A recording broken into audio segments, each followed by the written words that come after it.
Since epidemiologists and researchers have the same goal and assist each other with the analysis of the data and research conducted, they can assist each other on ways to further their research. The causes of the disease have already been identified, so now the implementation of programs are essential in order to decrease the incidence rates of hepatitis A. There has to be a focus on how to overcome the restraining forces of an issue.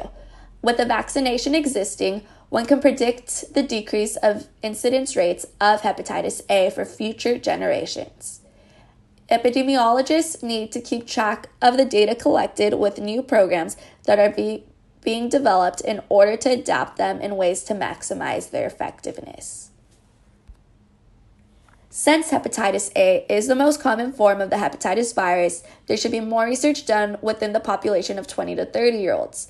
Within the past few decades, researchers have noticed a decline in infection rates due to those in lower socioeconomic groups having access to filtered water, getting into a better socioeconomic state, and finally having access to the vaccine.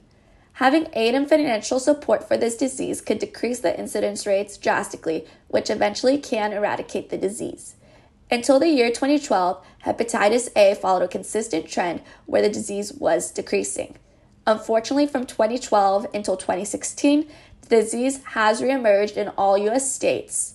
With a $100 million grant, economic support would go to areas in the United States that have previously had high rates of hepatitis A. The target population would be adults ages 20 to 30 years old who are at high risk due to their behaviors, which often include drug use and which could lead to homelessness. Those who travel often and men who have sex with other men are also at a higher risk. It is important to enforce the vaccine amongst the nation to control and prevent hepatitis A for future generations.